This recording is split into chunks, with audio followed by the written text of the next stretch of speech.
మేము అక్కడే ఉన్నాము. స్లోగా తీసుకుంటాం.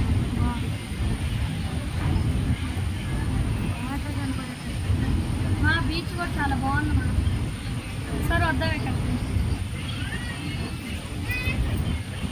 అరే అది గుడి కదా,